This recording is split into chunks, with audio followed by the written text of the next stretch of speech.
Happy anniversary, Light Church. Tatayo po tayo. Magandang umaga po sa ating lahat. Amen. Excited na tayong lahat na purihin ang ating Panginoon. Come on, if you are excited to praise the Lord, can we clap our hands to Him this morning? Hallelujah. Hey! Pinupuri ka namin, O Diyos. Pinupuri at sinasamba. Hallelujah. Come on, Light Church. Lahat tayo ay magsasaya ngayong umaga na to. Amen. Come on. Hey! Hey! Hey!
Jesus, Jesus, Jesus, Jesus.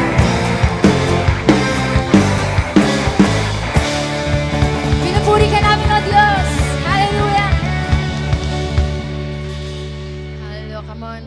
Hindi pa tapos ang Panginoon para sambahin mo siya ngayong umaga. Come on this night. Humble yourself to Him that, Lord, I need you, God, sa buhay ko, Panginoon. Lord, truly, God, pinakita mo sa amin, Lord, kung gaano ka katapat, kabuti, Panginoon, sa aming mga buhay. Na, Lord, minsan, Panginoon, hindi ka nagkulang, Panginoon, because Ikaw ay sapat at higit na, Panginoon. Lord, niluluwalhati namin ang ngalan mo, pagmamahal mo, God. So Lord, Ikaw po yung ma-please and ma-honor, Panginoon, sa bawat pagsamba at pagpuri namin sa iyo. Lord, pinupuri ka namin. Dinadakila, O God. Jesus. Salamat, O Diyos.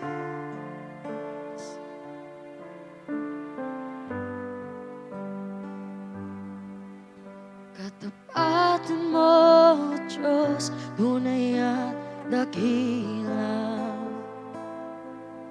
Ang pag-ibig mo'y wagas at walang kapantay sa aking puso, sa aking buhay. Papurit pagsambay, iaalay. Bukas, noon, ngayon, magpakailanman, luwalhatiin ka. Mitsang pakatapatan mo, O Diyos. Atan mo, O Diyos, tunay at dakila. Ang pag-ibig mo'y wagas at walang kapantay sa aking puso, sa aming buhay. Papurit pagsamba, iaalay. Bukas, noon, ngayon, magpakailanman, luwalhatiin ka. Panginoon, kay buti mo sa amin.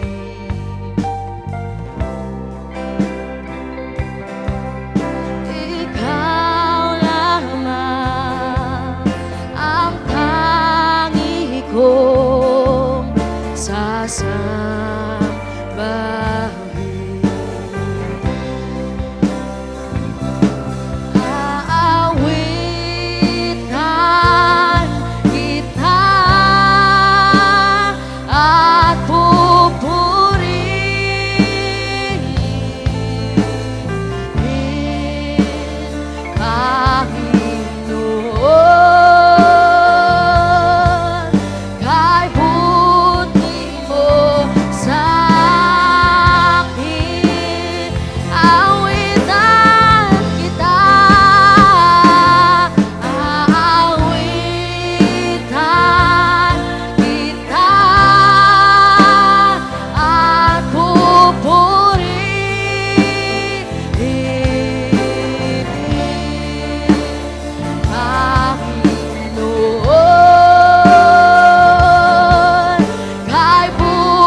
Lord, itinatanghal namin ang ngalan mo, Panginoon. Lord, sa iyo po lahat ng papuri at pagsamba. And in Jesus' name we pray. And everybody say, Amen. Malakas na palakpakan po para sa buhay na Diyos. Thank you, Jesus. Ayan, sino po dito gusto niya maging memorable ang live 60 seconds na? Amen po ba? Can I hear amen? Ayan po, iikot po tayo para magkamustahan at manggitian po. Enjoy po.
Amen. Blessed Sunday Live family, can we once again fill this place with the loudest clap offering para po sa Panginoon.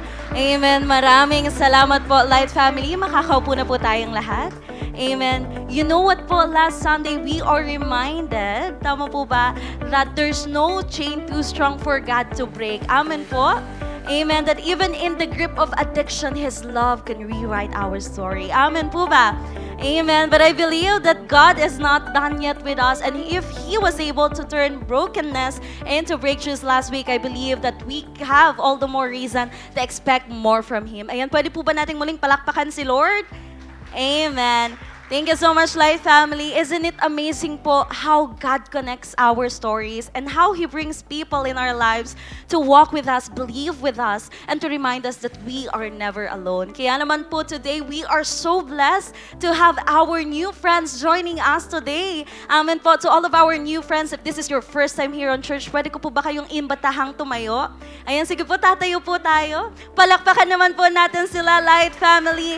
Alright, thank you so much po. Ayan, to all of our new friends and first-timers dito po sa ating simbahan, welcome home po sa inyong lahat. And simula po ngayon, ayan, consider yourselves as part of this growing family. After the celebration po, please stay for a few minutes after the celebration because our consolidation team would love to have an opportunity to meet you and of course to give you a small token of appreciation po. Muli po to all of our new friends and first-timers, welcome home and thank you so much for being here with us this Sunday. Ayan, and Life Family, ayan, let us continue to have an expectant heart because I believe that God has prepared a very special word for us this morning. Mensaheng magpapaalala sa atin that our story, our life doesn't end with our mistakes. Amen? Because He is still writing it. Kaya naman po, let us continue to buckle up with faith and may we all have a Sunday that is filled with love and joyful heart. Thank you so much.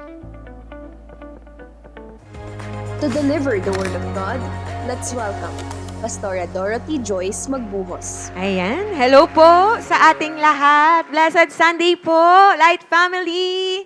Ay, parang gising po ba tayo? Amen. So sabihin mo sa katabi mo, Happy 16th Anniversary! Ayan, parang ako po yung tinignan ninyo, hindi po yung katabi nyo. Sige po, sabihin nyo po sa katabi ninyo, Happy 16th Anniversary! Ayan. So, hello po sa ating lahat. Sino pong naniniwala that God is so faithful po sa ating mga buhay? Amen. Lalong-lalo na po sa ating simbahan. Ano po? Na kung saan po patuloy niya po tayong sinasamahan, ginagabayan, at syempre po, higit sa lahat, pinagpapala po tayo ng ating Panginoon. Amen po ba? Sabihin niyo nga po sa katabi mo, pinagpala ka. Amen. Okay, at alam nyo po, okay, alam ko po na sa tema po ng ating anniversary ngayon and also our series ngayon po, ano pong title po? My Story, History. So tayo po ay napagpapala ng mga istorya po ng pagbangon at tagumpay. Tingnan mo yung katabi mo, napagpapala ba siya? Amen. Lalo na sa mga natututunan po natin noon, ito pong sa mga last Sunday services po natin, kung saan nakakita po tayo ng mga tao, okay, na sinagip at ni-rescue po ng ating Panginoong Diyos. So, unang-una, ni-rescue po tayo saan? Sa destructive anger. Okay? Tingnan mo yung katabi mo, napalaya na ba yan? Sa galit? Ay, mukhang hindi pa ata. Napalaya na yan. Amen. Okay, and pangalawa, okay, or yung last Sunday, pinag-usapan natin, okay, yung about sa addiction. Tama ba? Sinurrender na po ba natin ang ating mga addiction? Parang konti pa din. Amen. Amen, okay. And syempre po, ngayon, alam kong excited na po tayong lahat kasi marirescue naman po tayo ngayon. Saan? Sa demoralizing lust. Sabi nyo nga po, lust. Naku po, Pastora, mukhang bakit yan po ang pag-uusapan natin ngayon, okay? Pero naniniwala po ako na kung paano tayong pinalaya sa anger at sa addiction, ngayong araw na to ay papalayain din po tayo ng Panginoong Diyos sa last. Amen. Kaya po ang pag-uusapan natin ngayon ay rescued from lust. Amen? So, buksan po natin at basahin po natin ang ating main text ngayon from James chapter 1, verses 13 to 15. At syempre po, tatayo po tayong lahat at babasahin po natin ito ng sabay-sabay. Okay po. Basahin po natin sa NASB po. 1 to 3, go. No one is to say when he is tempted, I am being tempted by God. For God cannot be tempted by evil, and He Himself does not tempt anyone. But each one is tempted when he is carried away and enticed by his own lust. Then when lust has conceived, it gives birth to sin. And sin, when it has run its course, brings forth death. Now, sabi po sa Tagalog, huwag sabihin ni numan na tinutukso siya ng Diyos kapag siya'y dumaranas ng pagsubok, sapagkat ang Diyos ay hindi maaaring matukso at hindi rin naman niya tinutukso ang kahit sino. Natutukso ang tao kapag siya'y naaakit at nagpapatangay sa kanyang sariling pagnanasa. At ang pagnanasa kapag naitanim sa puso ay nagbubunga ng kasalanan at ang kasalanan sa hustong gulang ay nagbubunga ng kamatayan. So ang Diyos pa mapagpala sa kanyang salita. Let's close our eyes and let's pray. Thank you, Lord, sa buhay at sa pagkakataon, panibagong pagkakataon na pinagkalob niyo po sa bawat isa sa amin. Thank you, Lord. Kami ay safe and sound nakarating sa aming simbahan. At Lord, kami ay handa na, excited na sa mga ituturo mo pa sa amin, Lord. We want, Panginoon, na maranasan pang kapangyarihan mo sa buhay namin. Lord, excited kami na patuloy na magpabago sa iyong mga salita, magpa-transform pa, Panginoon. Lord, alisin niyo po anuman mga hindrances sa amin ngayon, sa pakikinig ng salita namin, pakikinig ng salita mo, Panginoon. And in Jesus' name, O God, tulungan mo kami na maintindihan, tanggapin, yakapin, Panginoon, at ikumit po namin ang aming mga sarili sa iyong mga salita. Thank you, Lord. Have your way. We are claiming victory, O God, and freedom ngayon pa lang. Alam namin na may gagawin ka sa buhay po ng bawat isa. Salamat, Panginoon. Use me as your mouthpiece. Ito pong aming samot dalangin sa pangalan ni Jesus. Amen. Amen. Sige po, makakaupo na po tayong lahat. Okay po. So, sa binasa po natin, okay, so from the book of James, so syempre halatado kung sino na ang nagsulat. Sinulat ito ni James, okay, at sinulat niya po ito para po sa lahat ng mga Jewish Christians, okay, na nasa iba't ibang lugar po, okay, ng mundo. Now, ine-encourage niya po sila na magpakatatag po sa gitna po ng mga pagsubok at syempre po tinuturuan niya din sila na mamuhay na meron pong tunay na pananampalataya, hindi lang po sa salita, but lalong-lalo na nakikita dapat sa gawa yung kanilang mga pananampalataya. So, pinapaliwanag din po niya dito ang pagkakaiba po ng pagsubok at ng tukso. Okay? So, pinapakita niya yung pagkakaiba ng dalawa.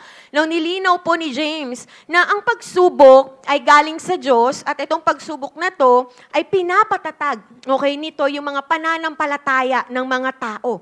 Okay? Yung pinapatatag nito yung pananampalataya ng mga Kristiyano na nananampalataya sa Panginoong Jesus. Pero, ang tukso po ay hindi galing sa Diyos. Amen.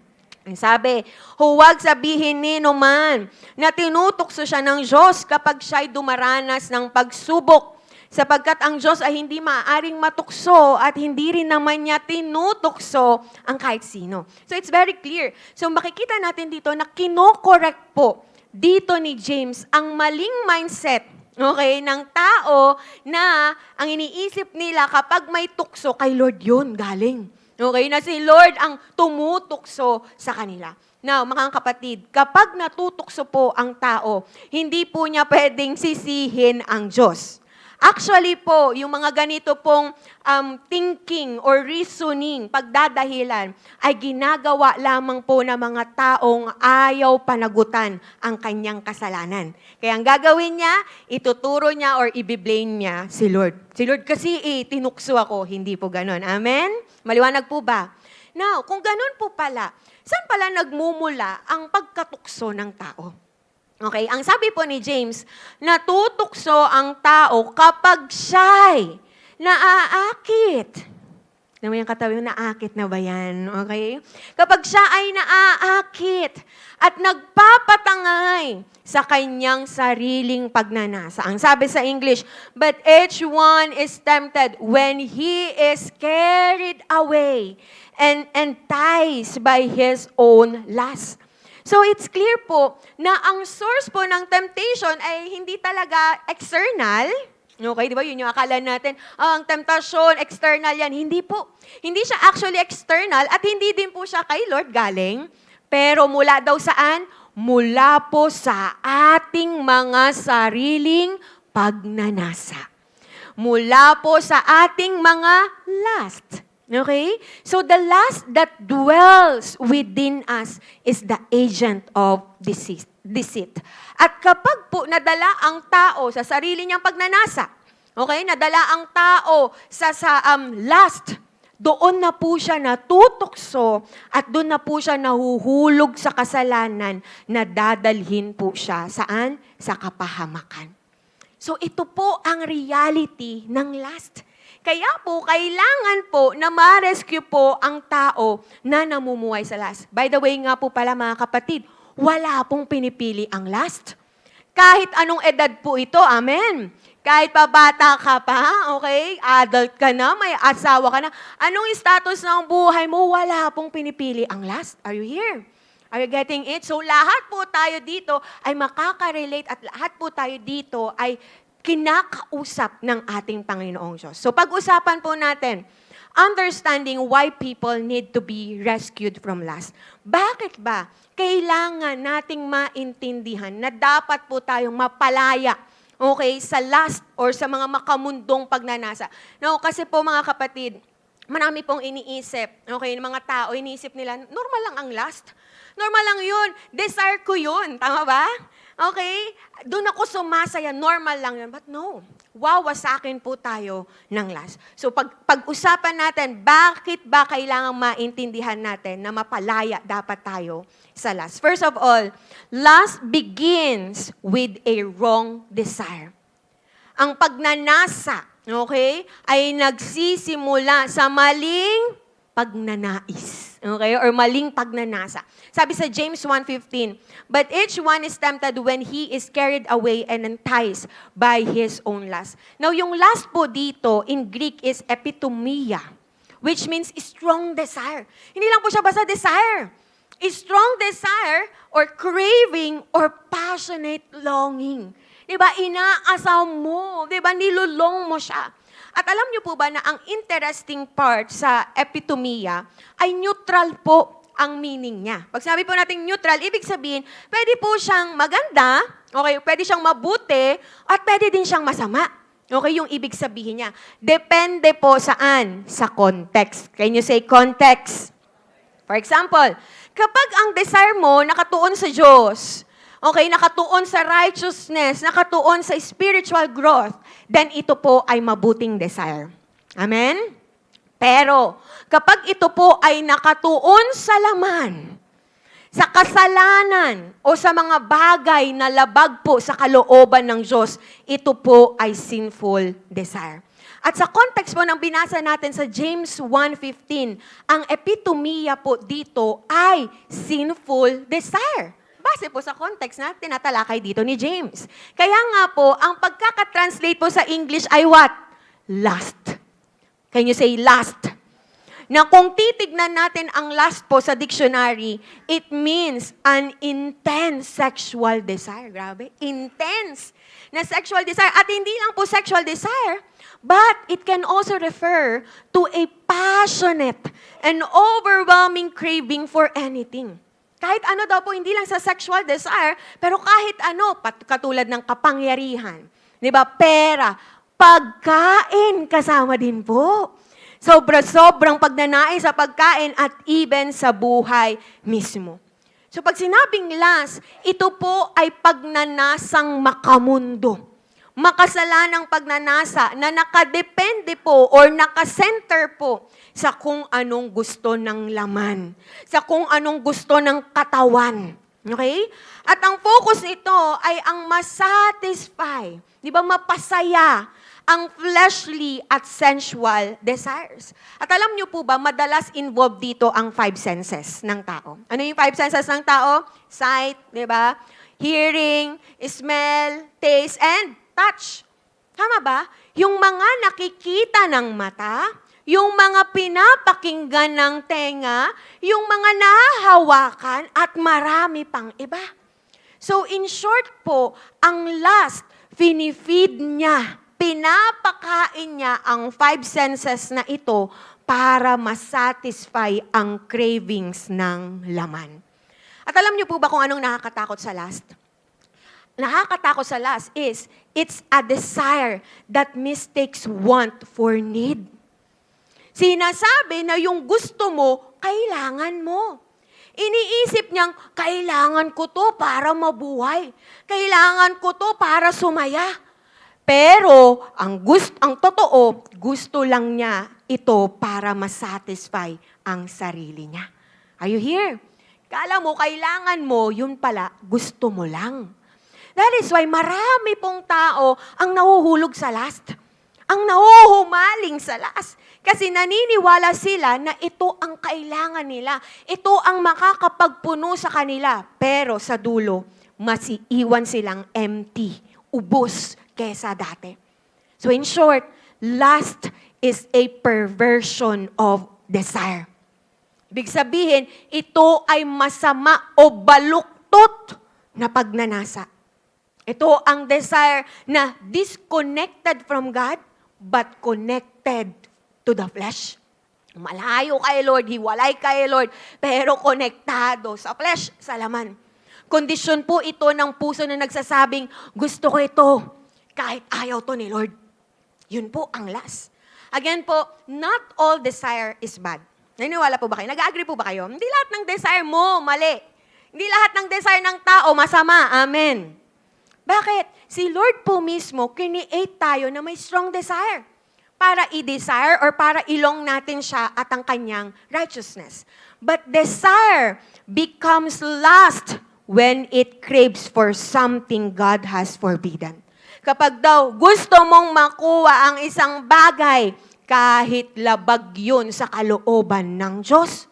At ano pang sabi? And when it seeks to satisfy those desires outside God's will. Kapag daw gusto mong masatisfy ang flesh mo, kahit alam mong mali ang paraan. So again, lust begins with a wrong desire. Nagsisimula sa maling pagnanasa. Pangalawa, na dapat nating maintindihan sa lust, kung bakit tayo kailangang ma-rescue dito. Number 2, lust grows when it is conceived. Ang sabi sa verse, then when lust has conceived, it gives birth to sin. At ang pagnanasa, kapag naitanim sa puso, ay nagbubunga ng kasalanan. So, ibig sabihin po, ang lust, hindi siya mananatiling desire lang. Amen. Hindi siya mananatiling wrong desire lang. Ibig sabihin po, kapag hinayaan lang natin ang wrong desire, ang lust, it conceives. Magbubuntis siya at manganganak. Are you here? Ang metaphor po ng conception dito, yung conceive dito, ay nagpapakita po ng initial stage na kung saan ang maling desire ay in-entertain at inalaw mag-grow. In a way, parang halaman, buto na diniligan. Are you getting it? So, maling desire in-entertain at inalaw mag-grow.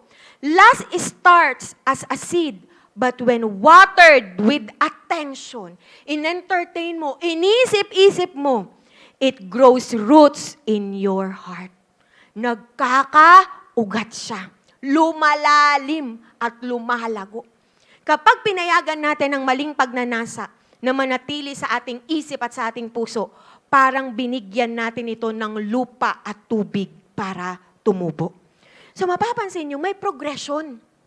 Hindi siya mag-i-stay na desire lang. Or may progression, hindi siya kaagad-agad immorality. Nag-immoral ka agad yung tao. No. Nagsimula yan sa maliit, di ba? Sa patikim, tikim, pero lalago yan kapag in-entertain. Amen? Mula muna sa loob, mula muna sa wrong desire, then in-entertain, inalagaan, ni-nurture, di ba? Ni-nurture yung last. Di ba? In a way, parang pinagbuntis. Then later on, manganganak, syempre yan. At anong ipapanganak? Anong bunga? Kasalanan. Sin, yun ang sinabi sa verse. Lalabas na siya, hindi lang sa loob, lalabas na siya sa action. At dito napapasok ang adultery, pornography, immorality, impurity. So makikita mo, hindi siya overnight. Hindi siya biglaan. But nagsimula siya sa maliliit na compromises, sa pag-e-entertain hanggang lumaki. So lust is fed, pinapakain siya by what you see, what you think, and what you repeatedly allow. Amen? Hindi mo pinadaan lang. Kunyari, malaswang pag-isip, hindi mo pinadaan lang. In-entertain mo pa. So it is fed. Tapos repeated, inulit-ulit. At tandaan po natin, what you feed grows. Kung ano pinapakain mo, lumalaki. Kung anong pinapakain mo, lumalago. At kung pinapakain natin ang wrong desires, anong isipin natin? Anong mangyayari? Lalago ito. Amen? At lalabas saan? Kasalanan. Finid mo ang lustful desires, naging lustful thoughts, na nalid na sa pornography, then kinalaunan, hindi na sapat sa'yo na pinapanood mo na lang. Kaya, nag-lead siya saan? Sexual immorality. Are you here? Amen? Nakasama ko pa po kayo? Amen. Now, hindi po theory lang to. Baka sinasabi nyo, Pastora, totoo ba yan? Baka ano lang yan, sabi-sabi lang yan. Hindi po. Hindi po theory lang to. Totoo po itong nangyayari sa mundo natin.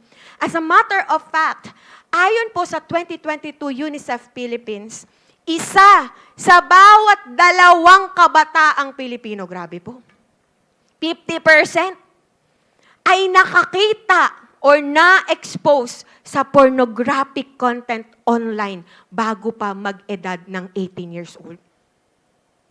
Amen. Ano na ngayon ang social media? Scroll-scroll lang yung bata. Ang dami niya nang makikita. Amen. Are you here? So it's true, nangyayari. Ano pa? Ayon sa 2021 survey of Statista, 64% ng lalaking Pilipino ages 18 to 34, so kasama ng mga adult, admitted to watching pornography at least once a week. Totoong nangyayari? Yes. At 29%, hindi lang lalaki, but 29% ng mga kababaihang Pilipino in the same group, 18 to 34 years old, ganun din ang ginagawa. Nanunood din ng pornography at least once a week. At hindi lang po yun. Base po sa young adult fertility, 32% ng mga kabataan sa Pilipinas from 15 to 24 years old ang nagsabing nakaranas na sila ng sex bago magpakasal. Are you here? Nagsimula sa wrong desire, nahulog sa matitinding kasalanan. 2009 report from the National Commission on the Role of Filipino Women stated that around 36% of men and 2% of women engage in infidelity. Here, pumasok sa mga infidelity, sa adultery. At ang sabi po, ayon po ulit sa young adult fertility, mga 3% ng mga kabataang may asawa, kabataan po ha, o nasa live-in arrangement, ang nagsabing nagkaroon na sila ng extramarital affair. At alam niyo po ba na may data din po na nagsasabi na ang mga nakaranas po ng sex bago mag-asawa ay mas mataas ang possibility na ma-engage sa extramarital affair. Totoong nangyayari? Opo. Hindi siya theory lang. Ito po ang nangyayari kapag inaalagaan ang maling pagnanasa. Ang last, lalabas siya sa actions at mandadamay ng iba. Hahanap at hahanap ito ng paraan para mag-gratify ang desires ng flesh to the point na wala na siyang pakialam sa mga consequences.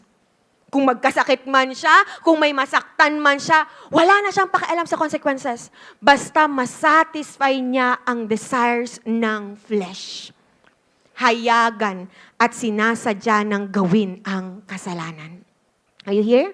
So nagsimula sa wrong desire, in-entertain, di ba? Pinagbuntis, inalagaan, lumabas sa kasalanan. At ang nakakalungkot, pangatlo, last ends in death. Kamatayan. Ang sabi, and sin, when it has run its course, brings forth death. At ang kasalanan, sa hustong gulang, nag-mature, ay nagbubunga ng kamatayan. So ang sabi, sa hustong gulang, kasalanan sa hustong gulang, ibig sabihin, ang kasalanan, it is never content to remain small. Hindi siya kontentong small lang siya, maliit lang siya. Ang last, hindi siya kontentong, alam mo yung desire lang siya. It matures. Lumalaki ito at dumadami. Yung nagsimula sa single act ay pwedeng maging habit hanggang sa maging character or pagkatao mo na to. Character mo na siya, pagkatao mo na siya. Di ba? Parang bata na lumaki bilang adult, mas malakas at mas naging mapanira. Now, alam niyo po ba na maraming maagang na-expose at na-engage sa lust dahil may umabuso sa kanila? Are you here? Ulitin ko. Maraming maagang na-expose sa lust, sa pornography, sexual immorality. Bakit? Dahil sila mismo nakaranas ng abused or ng abuse. Sa isang survey ng UNICEF, kasama ang Philippine government, nasabi na 80% ng mga batang Pilipino, 13 to 24 years old, ang nakaranas ng anumang uri ng karahasan, physical or psychological. Tapos sa grupo na yon, 1 in 5 respondents, ibig sabihin 20%, ang nagsabi na sila ay sexually violated, sexually abused. At alam niyo po ba, out of 204 na bansa sa mundo, 18.9% ng mga babae at 14.8% ng mga lalaki ay naabuso sexually bago pa man sila umabot ng 18 years old. Are you here? They were abused. At since na-open ng maaga ang kanilang kaalaman sa ganito, na-engage at na-expose din sila ng maaga sa lust at sexual immorality. Bakit? Dahil ang thinking nila, madumi naman ako. Okay? Ganito na ako. Diba? Kaya isa sa pamuhay ko na lang. At ang worst, they end up abusing others. Naniwala ba kayo? Abused people often end up abusing others. Lalo na kung hindi na-deal ng maayos yung pinagdaanan niyang abuse na yon. At syempre, ang bunga na nito ay kamatayan. Kapag po hindi pinutol ang cycle ng lust, dadalihin ka nito sa kamatayan. Hindi lang po physical death, kundi spiritual death, which is the separation from God. Romans 8:13a, for if you live according to the flesh, namuhay ka. Diba? Base sa kung ano yung gusto ng laman, ng katawan. Ang sabi, you will die. Mga kapatid, yung akala ng tao na magpupuno sa kanya, dadalhin pala siya saan? sa kamatayan. Marami pong buhay, pamilya, pangarap, reputasyon at relasyon ang nasira dahil sa lust. Do you agree with me? May mga pamilyang winasak ng adultery. Kaya ngayon, mga kabataan natin, generations ngayon, walang father figure, walang mother figure. Bakit naghiwalay? Because of adultery. Mga babaeng iniwan sa matinding brokenness or lalaking niloko ng kanyang asawa. Mga kabataang na-trauma at nawala na ng tiwala sa mismong pamilya, kamag-anak dahil sa pang-aabuso at maging yung guilt at shame na iniwan ng pornography at premarital sex dala-dala nila. At alam niyo po ba, may mga Kristiyano din na nanlamig ang passion kay Lord dahil sa mga unconfessed sexual sins. Mga tinago na mga sexual sins. Totoo po ito. Even ang mga Kristiyano dumaan sa mga ganitong struggles. Alam niyo po, based sa survey, in a Barna Pure Desire Ministry study, 75%. Makinig kayo maigi. Kristiyano po ito. 75% of Christian men and 40% of Christian women reported viewing pornography at some level. Laki po. 75%? 40%?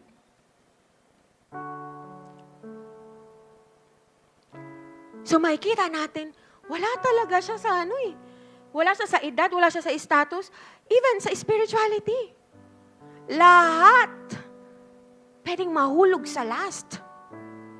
Because lust deceives people.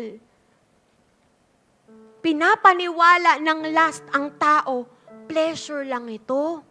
Sasaya ka dito. Pero ang totoo, lason na nakakamatay.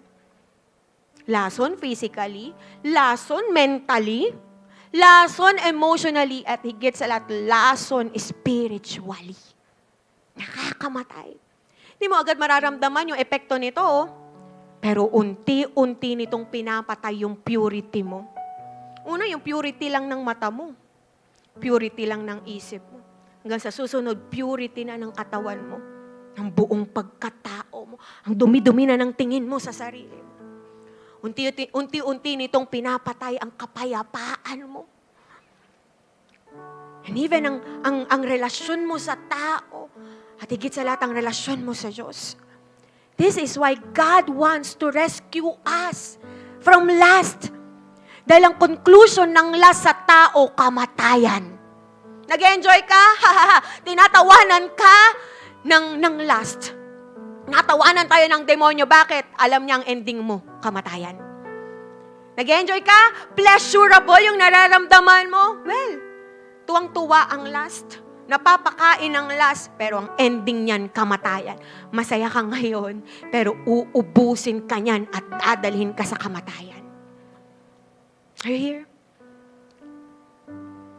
Kaya nga po, ang mga desire natin ay nagpapakita na may inner longing tayo.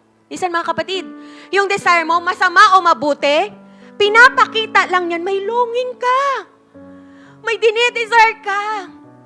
Pinapakita lang yan na may inaasam ka, may nilulong ka. Pinapakita lang yan ng desire na yan, masama man o mabuti, na may kakulangan sa puso natin, na gusto nating mapunan para tayo ay masatisfy. And mga kapatid, it's true. Totoo po yun. Kasi kiniate po tayo ng Lord na may empty hole or na may hole sa ating puso na tanging ang Diyos lang ang makakapagpuno at satisfy. There's a vacuum in our hearts that only God can fill. Kaso ang naging problema, yung desire na dapat si Lord ang pumuno, hinanap sa tao. Hinanap sa pleasure, hinanap sa pornography, hinanap sa adultery, hinanap sa maling relasyon at gawain. Kaya imbis na mapuno, mas lalong naubos.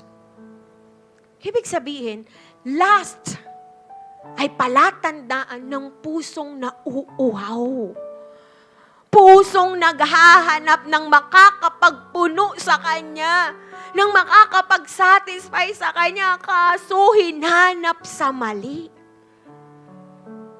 Kaya nga po mga kapatid, kailangan natin ay hindi lang pigilan ang lust, kundi lumapit tayo sa tunay na makakapagpuno sa atin.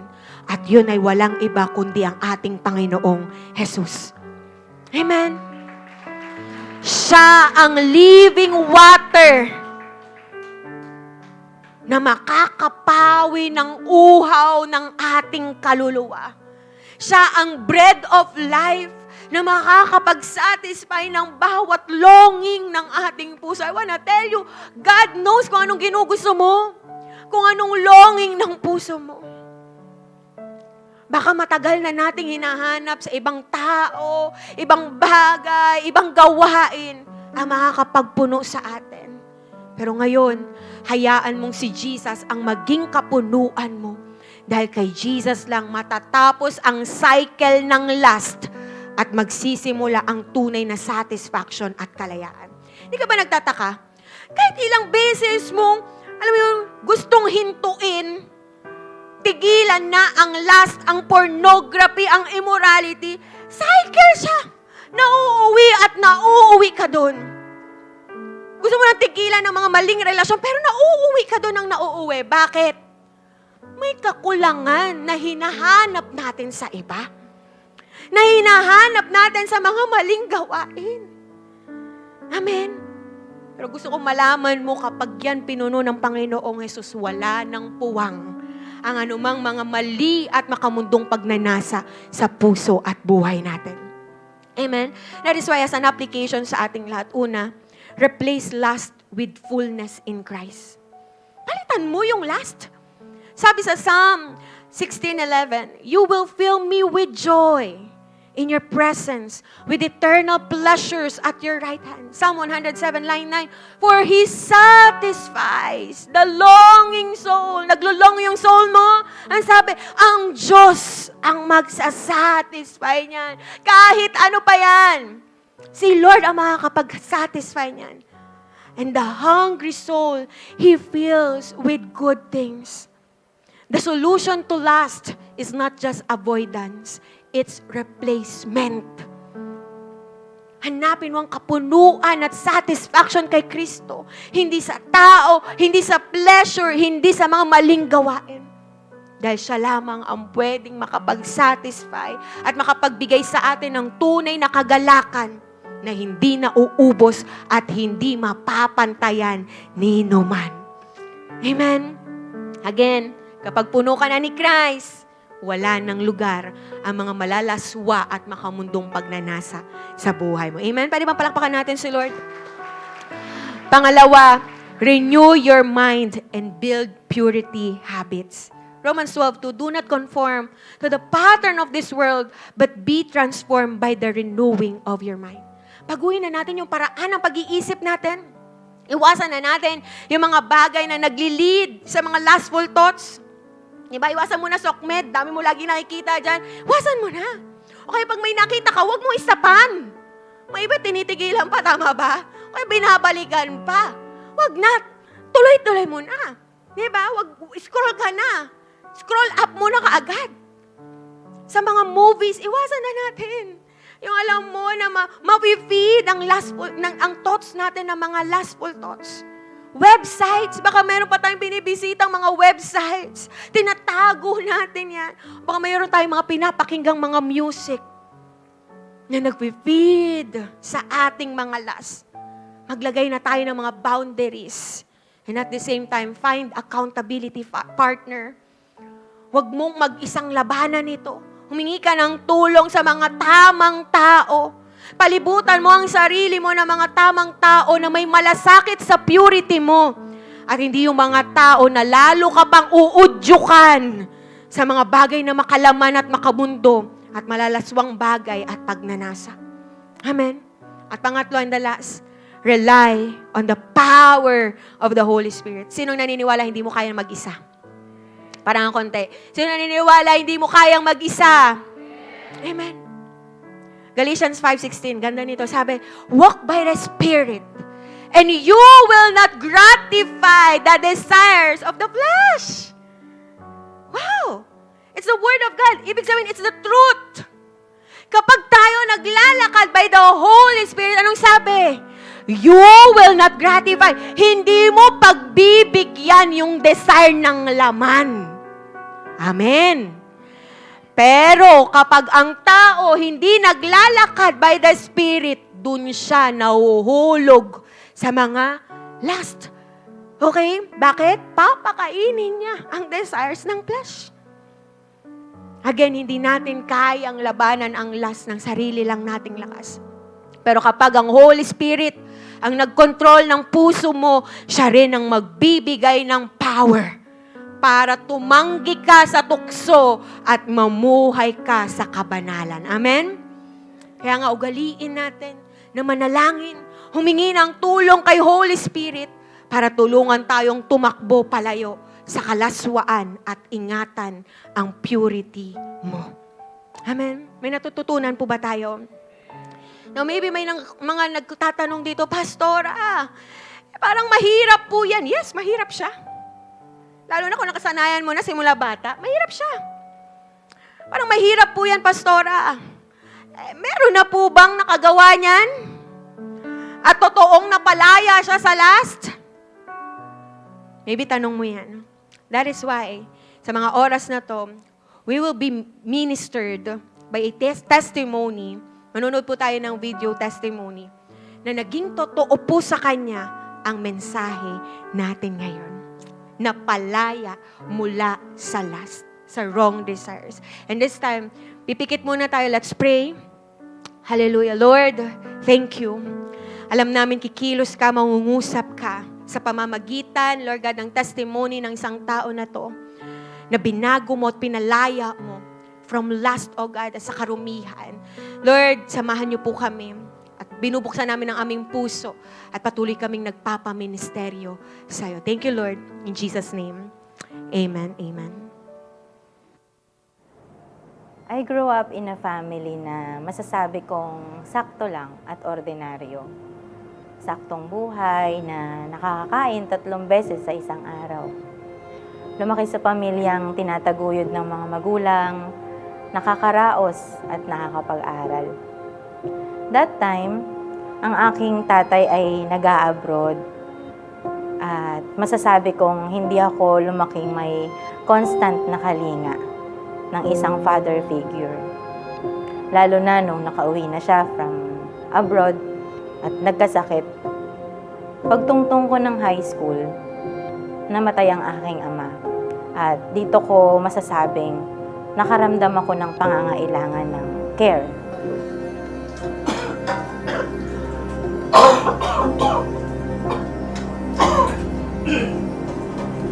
Ano ba naman buhay ito?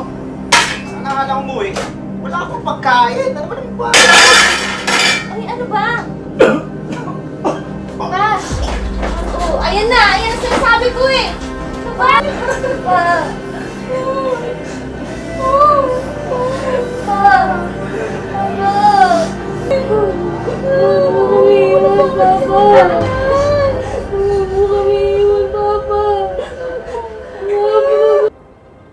During high school, dahil puberty period, dito na unti-unting namulat yung aking kamalayan sa mga bagay na may laman sa relasyon. Sa una, nagsimula lang sa crushes, hanggang mas lumalim nung nasa 4th year na ako, na nagkakagusto ako sa mga lalaki na hindi ako gusto. Nararamdaman ko yung pakiramdam na para bang ako yung habol ng habol sa mga lalaki. Naghahanap ako ng care ng tao.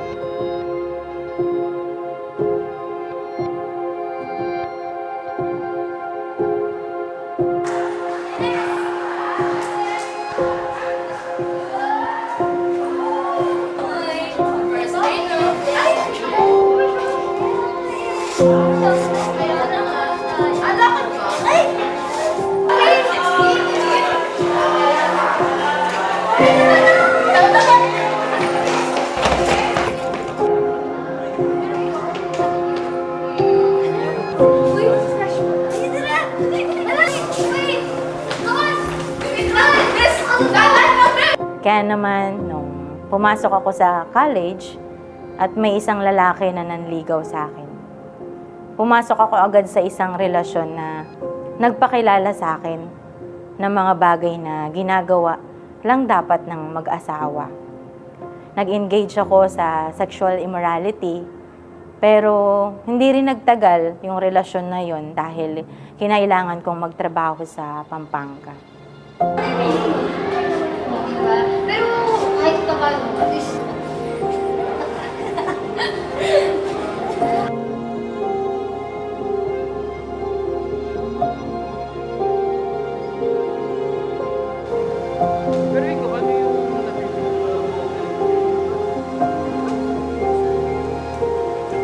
Hindi na pa kita inaantay, namimiss na kita eh. Magkasama lang tayo kahapon na mismo na agad ako. Siyempre, Ikaw din. hindi na pag-usapan natin na, di ba lalabas tayo? Saan? Saan tayo ba? Kakain, sabay magsisili, tapos alam mo na yun, be. Ano alam mo?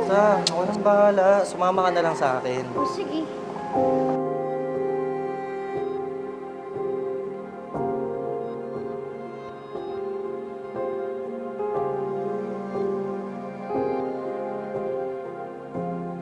Doon sa Pampanga, nakakilala ako ng isang lalaki na akala ko siya na yung mapapangasawa ko. Dahil ganun na lamang yung tingin ko sa lalim ng relasyon namin, ganun ko na lang din ibinigay ang aking sarili sa immorality dahil akala ko siya na. Pero hindi nagtagal, nagkasakit ako sa balat. So I decided na mag-resign na lang at umuwi na lang sa probinsya. Umuwi ako sa amin at nag-decide na magtrabaho na lang sa Olongapo City. Dito ako nagsimulang maimbita sa isang simbahan. Nagdadahilan pa nun ako nung una, pero nag-yes din ako sa invitation. Pinakilala ako sa isang life group leader na one-on-one, nagpapatuloy magsimba at mag-life group. Pero may parte ng buhay ko na hindi ko pa sinuko o hindi ko pa sinusuko at yun ay ang aking personal life. May longing sa puso ko na hinahanap ko pa rin sa tao. Kaya naman, sa mga panahon na yun, pumasok ako sa isang relasyon na mali. May nakilala ako sa trabaho na isang lalaki na Hi. kahit alam kong may asawa na siya at anak, pero hinayaan ko siyang pumasok sa buhay ko at nagkaroon kami ng maling relasyon. Alam kong hindi pagmamahal yon kasi ramdam ko kung paano niya ako itrato. Pero pumayag pa din ako na magpatuloy ang mali naming relasyon na nauwi sa sexual immorality. In short, I committed adultery. That time, natatakot ako dahil baka may makahuli sa amin dahil may mga kamag-anak yung asawa niya sa trabaho. Pero dahil nagpatuloy pa rin kami, dahil sa kagustuhan kong makaranas ng atensyon at ng care ng lalaki, kahit alam kong mali ito, pero tumagal lang yun ng ilang araw or weeks. Pero isang araw na lang, dumating yung time na hindi niya na ako kinausap at ako na yung naiwan na parang nakahang. Nagkakakitaan kami sa trabaho, pero hindi nagpapansinan. At doon natapos ang lahat. Lumipas ang mga taon dahil nagtatrabaho ko sa factory noon. At sa loob ng trabaho ay maraming nakakasalamuhang mga taong may karelasyon sa kapwa babae. Yung longing ko sa care ay nabaling na naman sa pakikipagrelasyon sa kapwa babae. Pumasok ako sa same-sex relationship kahit pa alam kong mali ito at nagsama pa kami sa iisang bahay. Pero, ng mga panahon na yon, alam kong may conviction na rin. At dahil di ko na rin kinaya na ipagpatuloy pa yung maling relasyon na yon, nakipaghiwalay ako. And yun na din yung naging escape ko para umalis ng bansa.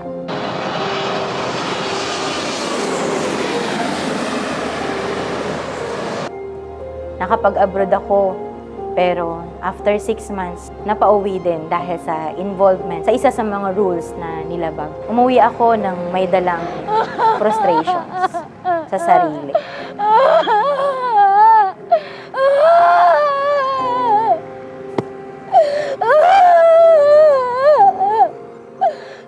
Pero ganun pa man, may kapayapaan na sa puso ko kasi nakauwi na ako. I realized na after ng lahat ng mga nangyari in the past, hindi ako makakatakas sa mga consequences ng mga nagawa ko. That God is a holy God. Nakapagtrabaho ako ulit sa Olongapo at bumalik ulit sa church at life group. Humingi ako ng tawad sa Diyos at nagpa-restore. I realize na ang pagtalikod sa Diyos ay pagtalikod din sa kung ano yung makakabuti. At yung nangyaring pag-uwi ko ay hindi pala kalungkutan, kundi protection ni Lord sa akin, sa pwede ko pang ikapahamak. The care and grace from the Lord ang dahilan kaya ako umuwing muli sa life group at church. Binigyan ako muli ng chance ng Panginoon na magpatuloy sa kung ano ang plano niya at di na bumalik muli sa pagkakasala. Tinulungan ako ng salita ng Diyos sa pamamagitan ng simbahan at life group upang ma-restore ang relasyon ko sa Diyos at ang tamang pagtingin sa sarili. Nagsimula akong magpa-disciple at magpaayos ng buhay kay Lord. Sa grace ng Panginoon, unti-unti akong naaayos. At yung pagmamahal at care na hinahanap ko, mas naunawaan ko na sa Diyos ko lang tunay na mahahanap. At walang relasyon na totoong makakapag-satisfy sa pangangailangan ng tao, kundi sa relasyon sa Panginoong Hesus. Sa aking pagpapatuloy sa Panginoon, binigyan niya ako ng bagong puso at buhay. Ganon din ang bagong pag-asa. Mula noon, ginamit din ako ni Lord para madala sa church ang ilang mga kaibigan at katrabaho. Nagpatuloy bilang isang volunteer sa church at naging isang life group leader na umaabot ng mga taong gaya ko rin noon. Eventually, pagkatapos ng mahabang panahon ng paglilingkod at pagtatrabaho sa Olongapo, sa isang preaching ay pinaalala ni Lord sa akin ang aking pamilya at mga kamag-anak na may dapat akong gawin at kilusan. Kaya taong 2022, bumalik ako sa probinsya namin sa Kabanggan upang makasama ang aking pamilya. Doon na magtrabaho at magsimulang dalhin sa Panginoon ang aking pamilya. Nagsimula sa isang family life group, ngayon po ay naging isang community na. Community outreach na ang gawain ay nagaganap sa aming tahanan. At extension na po ito ng Light Church bilang Light Church Kabanggan. At ang blessing ng Panginoon sa gawaing ito ay marami pong kabataan at pamilyang naaabot. At higit sa lahat po, ngayon ay katulong ko na ang aking pamilya sa pagsuserve sa Panginoon sa community. Ngayon, ginagamit na ako ng Panginoon dito bilang leader na nagdi-disciple ng mga kananayan, katatayan at mga kabataan. Maging ang mga bata sa mga community ay pinupuntahan namin at pinagmiministeryuhan ng salita ng Diyos. Mayroon din pong online life group na hinahawakan at nagpapahasa pa sa Panginoon bilang isang Bible School student. Yung dating paghahabol sa pagmamahal ng tao, ngayon napalitan na po ito ng paghahabol ng mga kaluluwang wala pa sa Panginoon.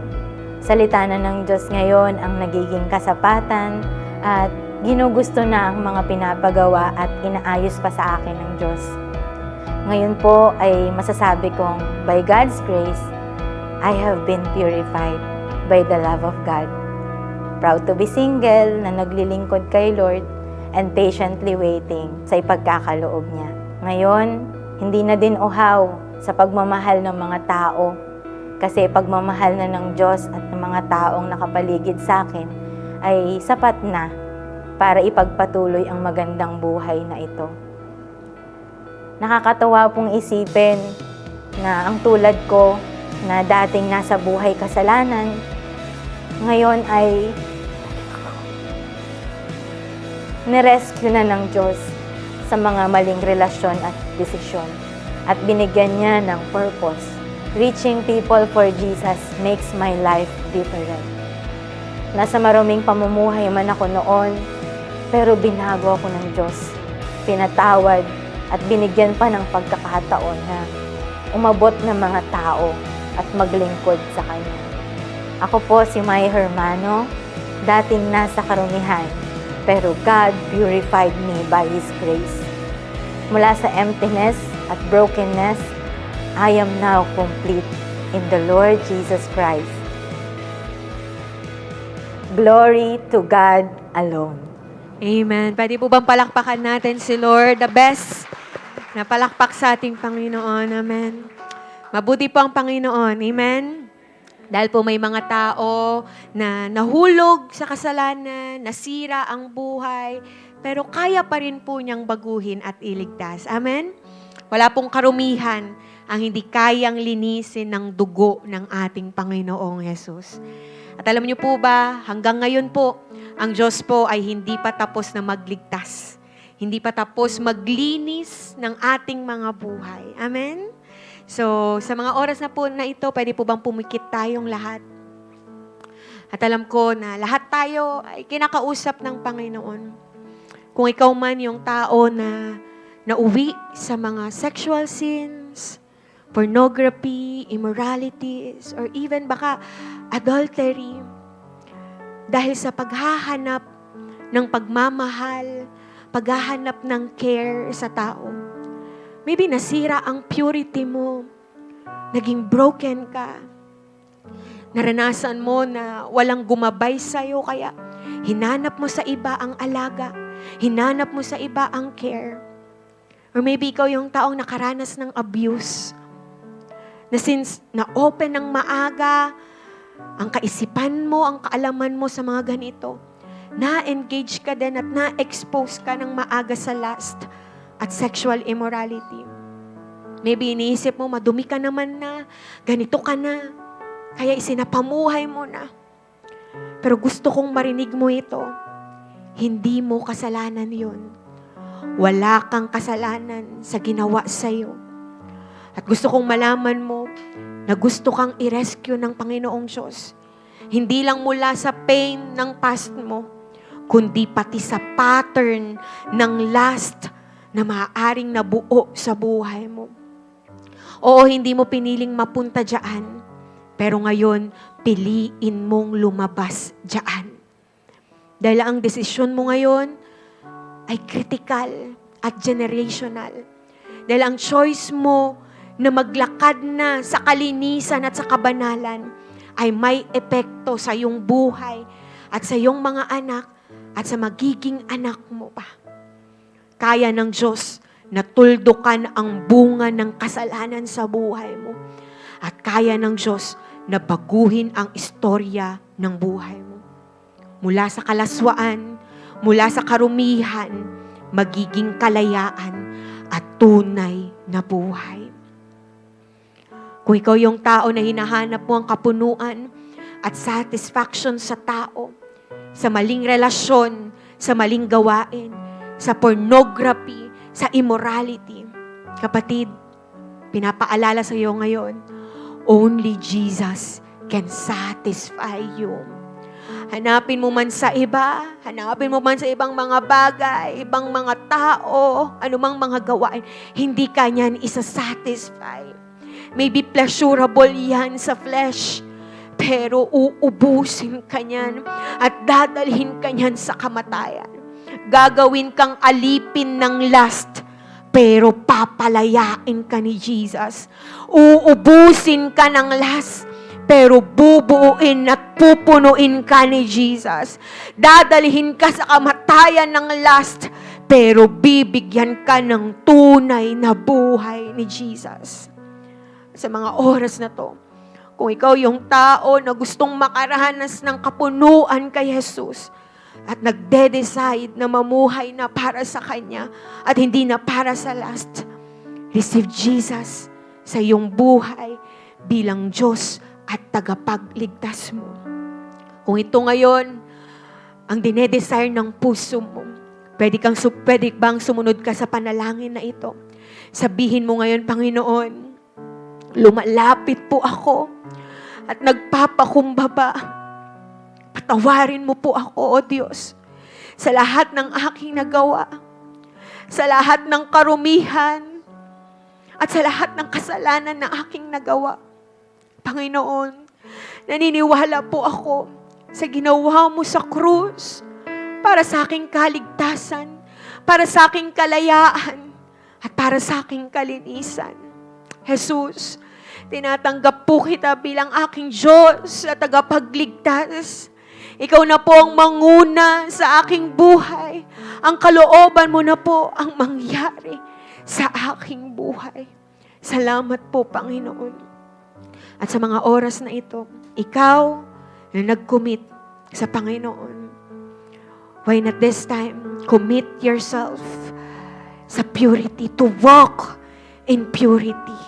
At sa mga oras na to, kung ito yung dinedesire mo ngayon, Lord, I wanna walk sa purity. I wanna walk, Panginoon, sa kalooban mo. Inalipin na ako, Panginoon, ng kasalanan. Inalipin na ako ng last noon. Pero hindi na ako papayag na magpatuloy ito sa buhay ko. Kung ito ngayon ang panalangin mo, pwede bang tumayo ka at itaas ang iyong dalawang kamay and commit to God right now? Come on. I-commit mo na ang buhay mo. Hindi sa last, hindi sa kalaswaan, hindi sa kamunduhan, pero para sa Panginoon, sa Diyos na tunay na makakapagpapuno sa'yo, sa Diyos na tunay na papawi ng kauhawan ng kaluluwa mo, sa Diyos na tunay na kakumpletuhan mo. Surrender your life to Him and to His will. And this time, walk in purity.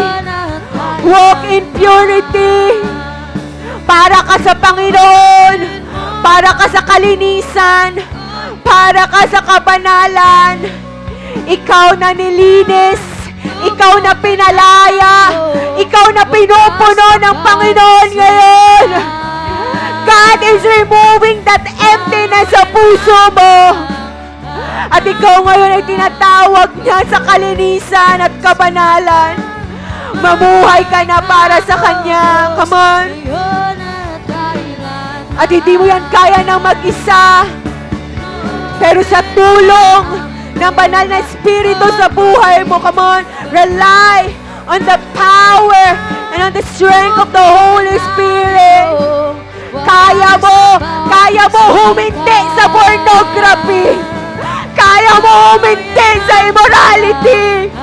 Kaya mo huminti sa adultery.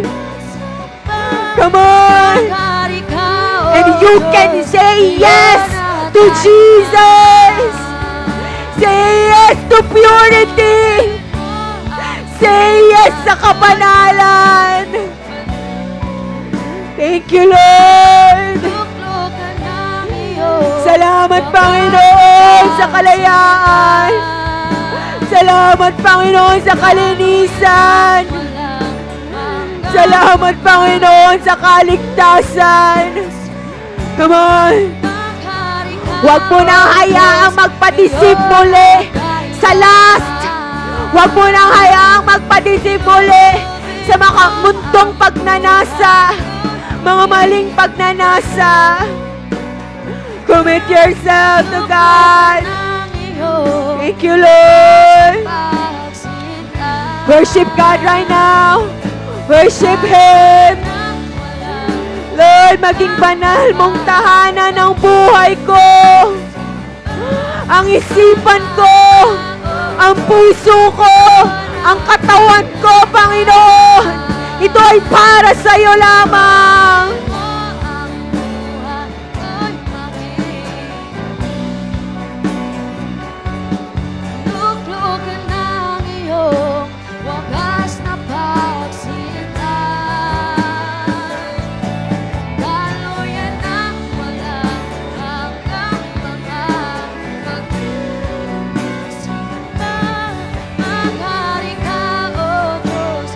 You're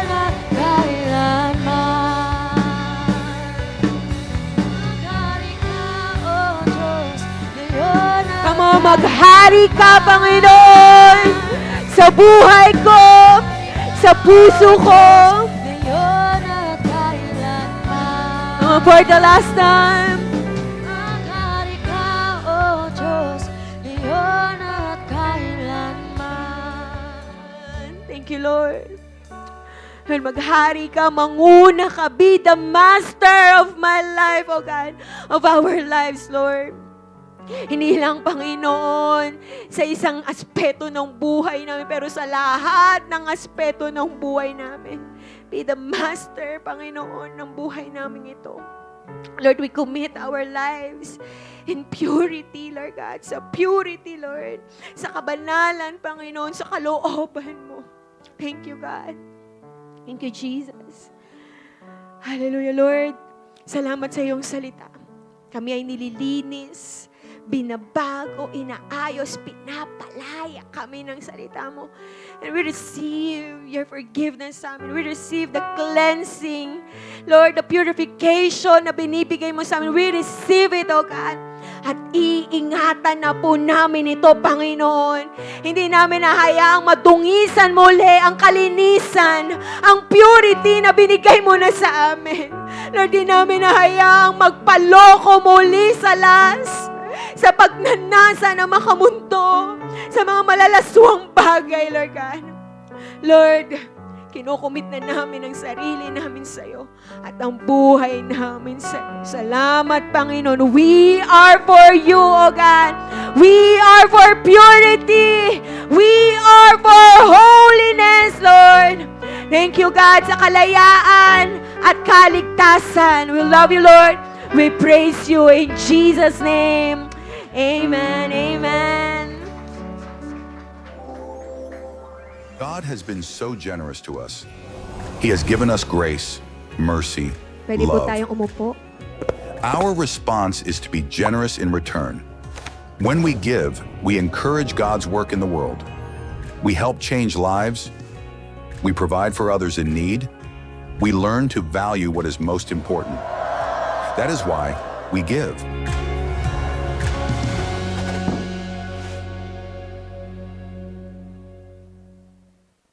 Amen. Ayan po, as we prepare our tithes and offering, allow me to lead you in prayer po. Mananalangin po tayo. Let us close our eyes. Yes, Heavenly Father, Lord, you are so good and so great in our lives, oh God. Testament ang buhay namin, Panginoon, ng kabutihan at pagpapala mo, God. We just want to thank you and uplift everything up to you, oh God. And Lord, as we give and give back sa iyo ngayong umaga, oh God, kalaki po ng aming pagbibigay, ang aming mga puso at pagtitiwala sa iyo. Lahat ng panalangin, Lord, you know all the desires, you know all the needs of every people na nagtitiwala sa iyo. And I believe, Lord, na walang taong nagtiwala sa iyo ang pinabayaan mo. Kaya, Lord, we want to give this to you because we know, Lord, that this is the least and the best thing that we could give to you, O God. Lord, sa iyo po lahat ng papuri and may this giving glorify you. We praise you, Lord. We honor you. This is all we pray in the mighty name of Jesus. Amen. Ayan, let us give with a grateful heart po. We have our ushers sa gilid. Pwede po nating ibigay ang ating mga tithes and offering. And also, to those who want to give back sa ating online, ayan, meron po tayong GCash number and our BPI account flash on our screens. Muli po, Light Family, let us all give and give back with a cheerful heart.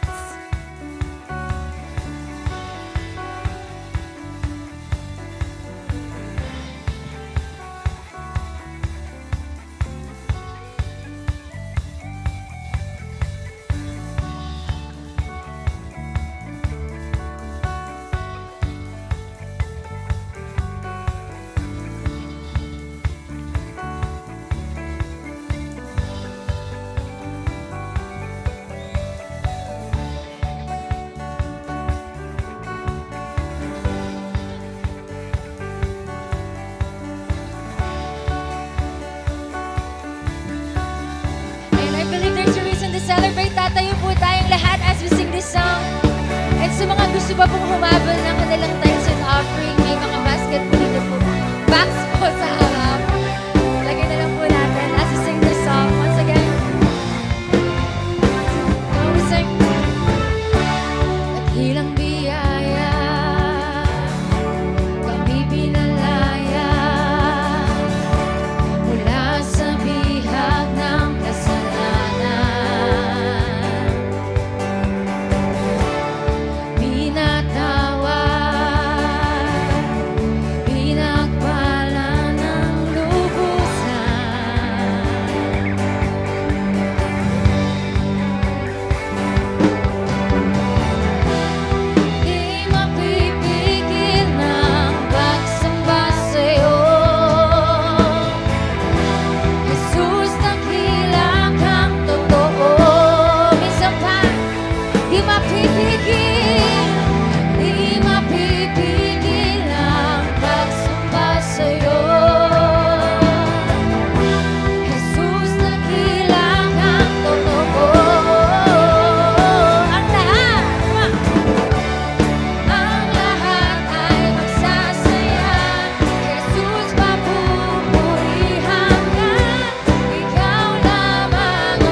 Sige po, let us all pray. Taas po natin ang ating kamay. And let's thank the Lord. Thank you, Lord, sa iyong salita sa amin. Thank you, God, dahil ikaw ang aming kapunuan, ikaw ang aming satisfaction. Thank you, Lord, for reminding us of this truth, Lord God. And Lord, I pray na maingatan na po namin at gawin po namin, Panginoon, lahat ng mga natutunan namin, O Diyos. Tulungan mo kaming maingatan ang aming purity, ang kabanalan na pinagkaloob niyo po sa aming lahat. At patuloy kaming mamuhay, Panginoon, sa iyong kalooban. Lord, sa aming pong mga single, tulungan mo kami na maghintay sa tamang panahon, sa tamang tao na inilaan mo po para sa amin. At ganun din, Lord God, sa mga mag-asawa, Panginoon, I pray, O God, let your faithfulness be upon them, O God. Maging faithful sila sa kanilang mga asawa, Panginoon. At ganun din sa aming isang simbahan, Lord God. Magtulungan kami, Panginoon, upang maingatan ang purity po ng bawat isa. Thank you, Lord. And this time, receive the blessing of the Lord. The Lord bless you and keep you. The Lord make His face shine on you and be gracious to you. The Lord turn His face toward you and give you peace. Thank you, Father. Thank you, Jesus. Thank you, Holy Spirit. Sa iyo po, O Diyos, lahat ng papuri, pagsambat, pasasalamat. Ito po ang aming samot dalangin sa pangalan ni Jesus. Amen. Amen. Ayan. God bless po sa ating lahat. Ingat po tayo at magkamayan po tayo. God bless po.